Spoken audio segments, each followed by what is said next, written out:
Hey up and welcome back, and today my good friend here, VFR Mitch, are at Eddy's Motorcycles in Tadcaster in North Yorkshire, a long established and well respected Royal Enfield dealership. And today we're having a ride out to the lovely little village of Massam, home to Theakston's, beers and one or two other things. So join us along for the ride. Off to you, mate.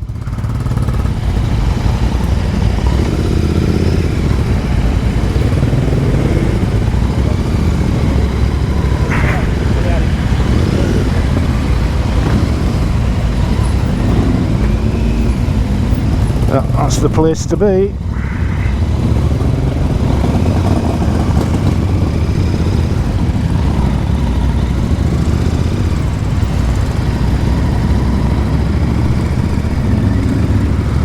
Ah, cool air, wonderful.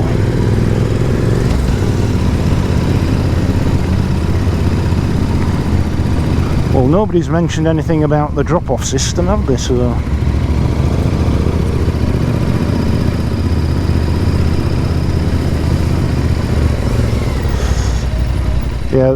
yeah, there's a tail end, Charlie, a mopper upper.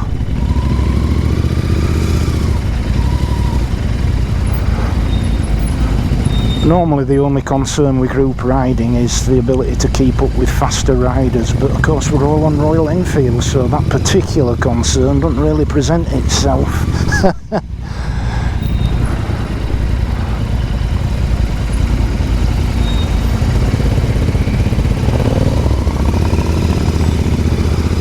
Although of course a good rider on a Royal Enfield would probably easily outrun a poor rider on a faster bike.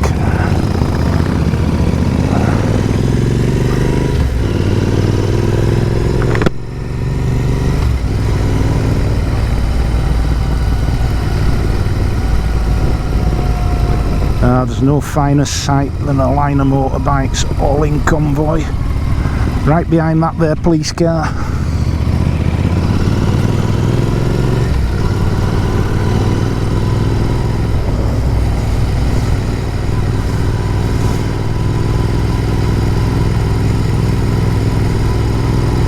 And I don't think that police car is there for our benefit somehow. I don't think we quite qualify for a police escort out of Eddy's in Tadcaster.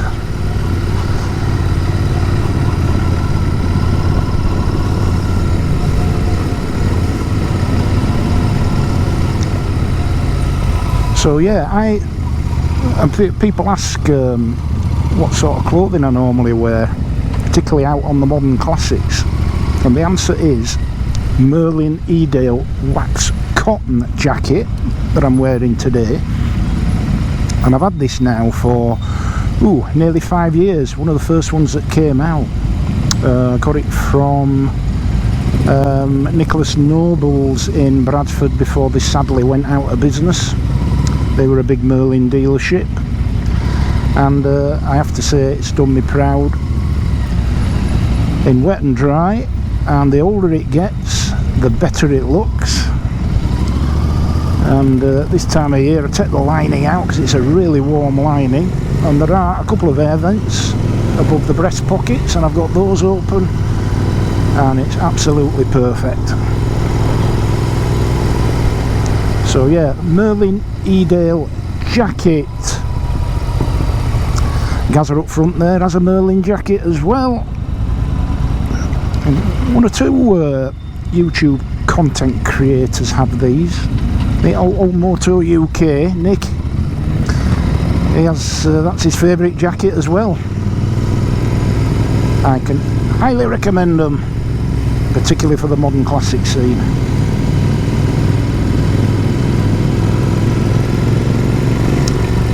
Very interesting talking to a couple of people back there about some of the idiosyncrasies of some of the Royal Enfields. I was talking to one of the chaps that's got one of those classic 350s that you can see just ahead of Gazza there, with the canvas panniers on like mine, and he had the infamous sticking speedometer when the weather got warm, as did I, and he also has the infamous in 5th gear.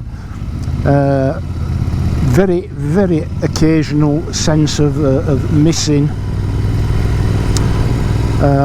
or almost as if the bike is about to drop out of gear, and then it passes. And that's happened to me twice in a whole year, over something like 1300 miles on my classic 350.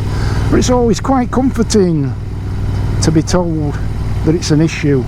And I even noticed that good old Uncle Stuart himself, that salty old bugger Fillingham, he's had the same problem with his classic 350, the sticking speedometer. But I have to say, when the bike's cooled down, it seems to go away. But anyway, this chap was saying that he took it to Eddy's, and they just swapped the speedo over there and then. No issues, no ifs, no buts.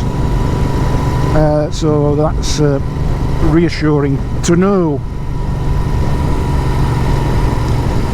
So when it comes for the second service for my classic 350, which will be early next year actually, I will bring it up here to Eddy's and they can stick a new speedo on. It's not a showstopper for me. Strictly speaking, it's illegal if your speedo isn't working correctly. But if you can mount a sat-nav on your bike and use that, then you've got a speedo, haven't you? And it's probably more accurate anyway. So yeah, classic 350 idiosyncrasies, sticking speedometer and 5th gear hesitancy, very occasionally. All comes under the heading of they all do that, sir. They all do that, sir. And after all, it does aspire to cut the same image as an old British classic motorcycle. And somebody commented on the channel the other day that they felt that the classic 350 was more sort of reminiscent of the 1950s and the Interceptor of the 1960s. And the more I think about that, the more I absolutely agree with it.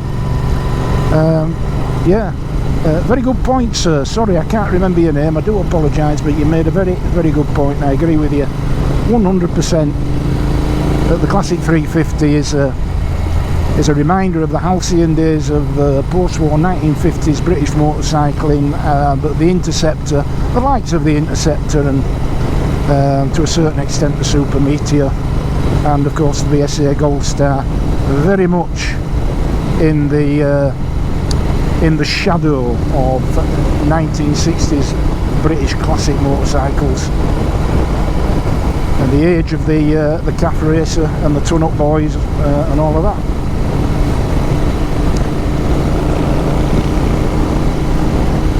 And it does seem for all the world, with all these modern classic motorcycles here, that we've gone through a porthole in time and space and gone back 60 years.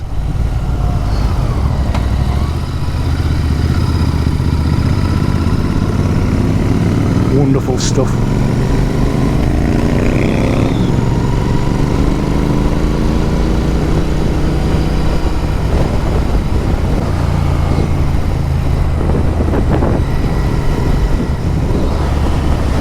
Well, there were a lot of people behind me and they've suddenly vanished, and there haven't been any traffic lights, I don't think, so anyway.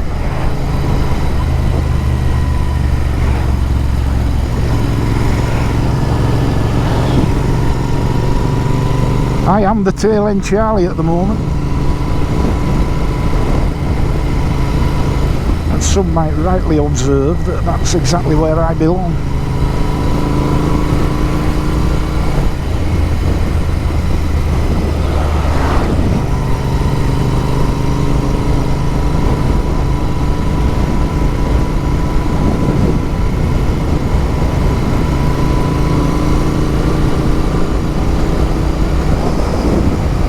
Yeah, I was very impressed with Eddy's back there. It's the first time actually I've been to Eddy's motorcycles, and they've got a really good selection inside of proper old classic motorcycles, Triumphs and BSAs and one or two others.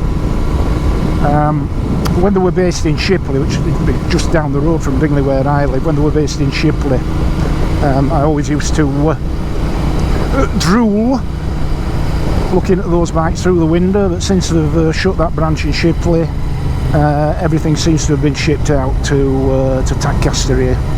So those bikes are alive and well up here in Tadcaster at Eddy's. So if you're interested in old British classic motorcycles or modern British classic motorcycles, get yourself up to or down to Eddy's in Tadcaster, North Yorkshire.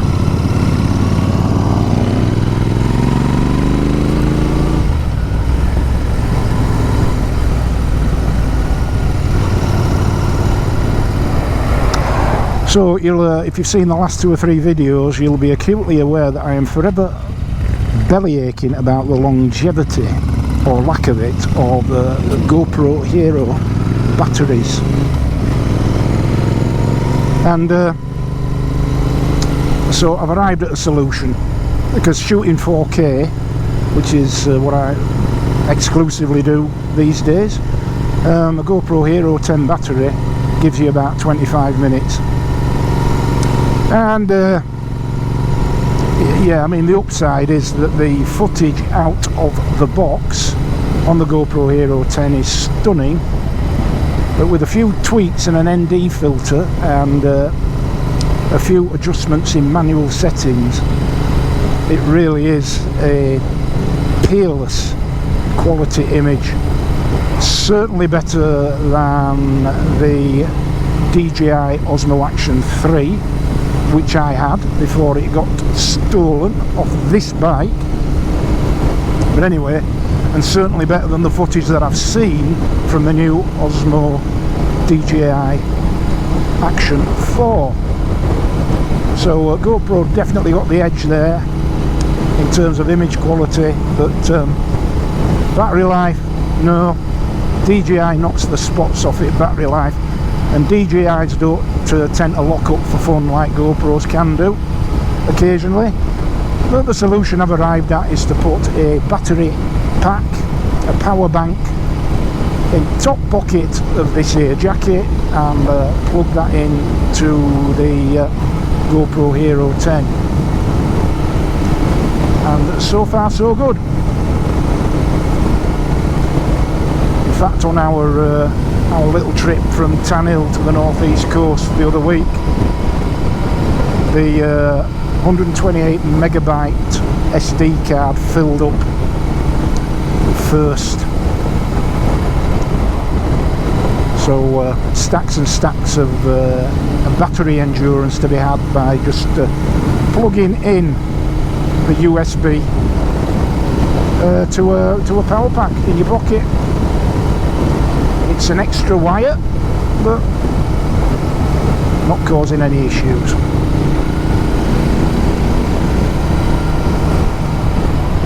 So coming up on the channel, I've been sent by a company called Merlin 2 Intercom headsets to try.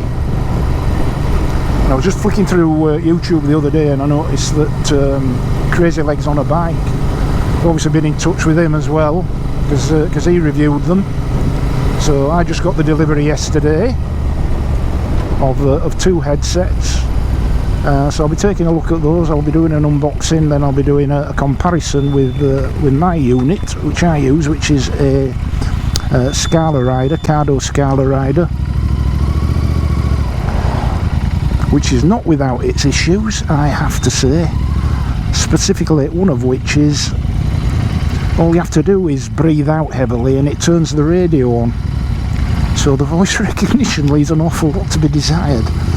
I'm not sure whether this new system Merlin works on mesh. Looking at the price, I doubt it very much. But we shall see what the range is like. They claim up to 1,000 metres a kilometre. So yeah, so try it out. I mean, even if it only suffices as an effective sort of media player from your phone, or sat-nav relay for your phone, or to be able to make or take phone calls then at the particular price point at which it's marketed, that'd be more than enough for me, but we'll see.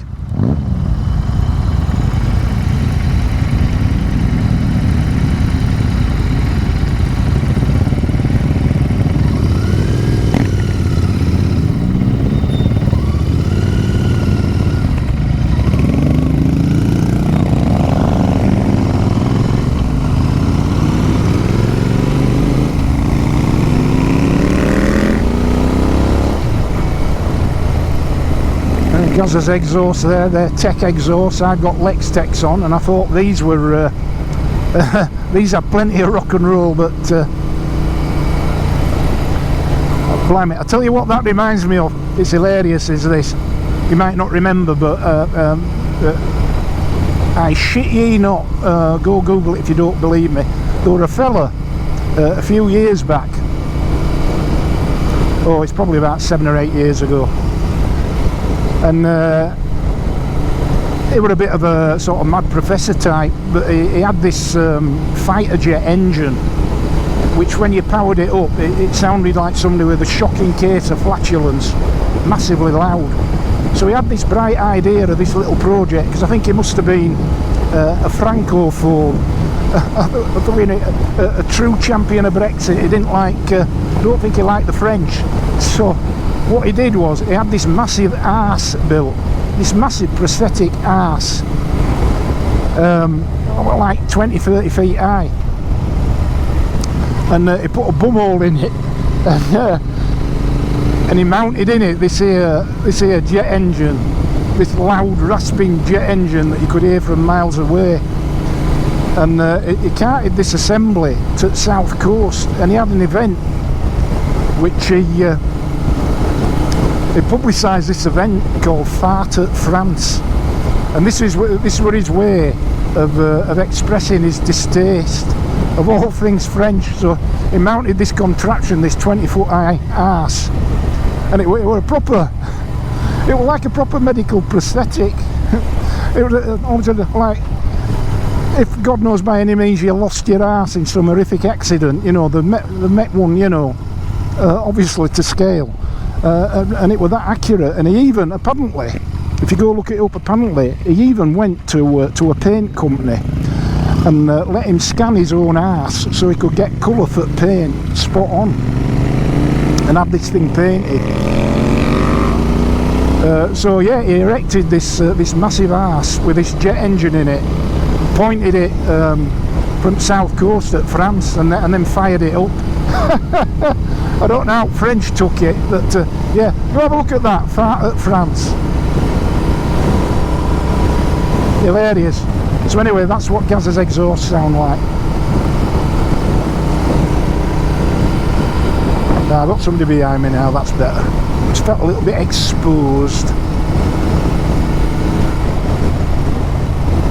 because I may or may not have my black and silver rear license plate on. I really can't remember whether it's on or not, or whether I put the yellow one on. It's a terrible thing, is memory loss.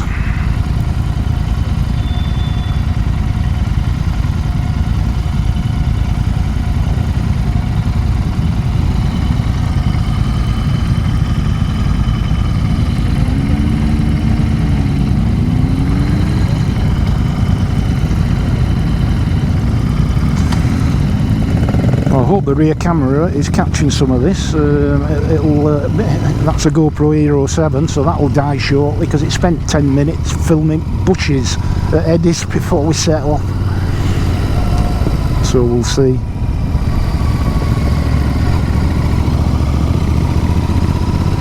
Hey, maybe that's why, for a protracted period, there were nobody behind me, because I had a rearward facing camera flashing red. Maybe they're all camera shy. And maybe it's packed in and now they can't see red light. They're happy to come up from behind.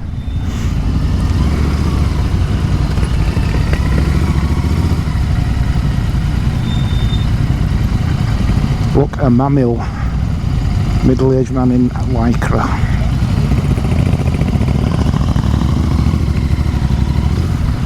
And donkeys, we love donkeys. I don't know about you, I mean, I love animals, and I can't stand cruelty to animals in any way, shape or form. And I've often said, if you put me in a room with somebody that I knew had been cruel to a dog or a donkey or horse, any animal, I'd be going to prison, because I'd just expend every last bit of energy I had in reducing a mince.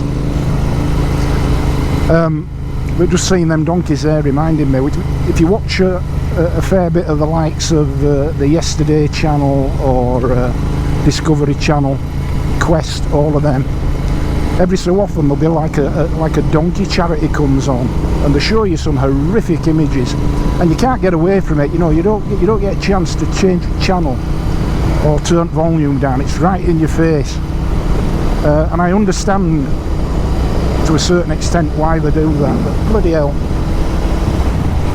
you know, I find myself scrambling around for the remote, trying to cover my ears so I don't have to hear it. There's one of them, it's narrated by John Nettles, and you'll be watching something like Bangers and Cash, something like that, Salvage Hunters, Classic Cars, them sort of channels. You'll be watching that, they'll come on for commercial break, before you know where you are, there's these horrific images of animal exploitation and cruelty right in front of your face, and I have very mixed feelings about employing that tactic. But any road up, what's that got to do with motorcycling, you might say?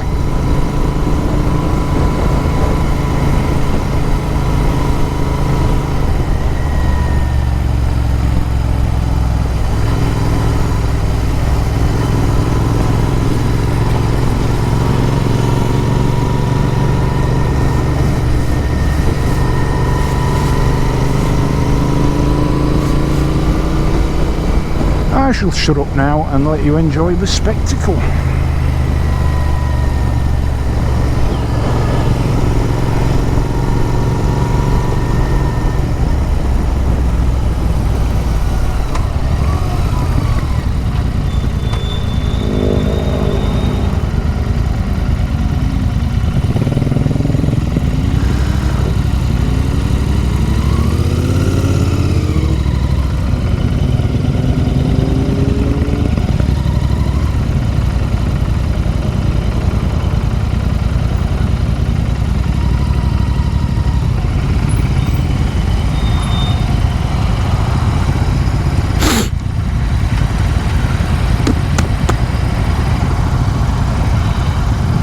Yeah, I've shut up for now. I'm sick at the sound of my own voice.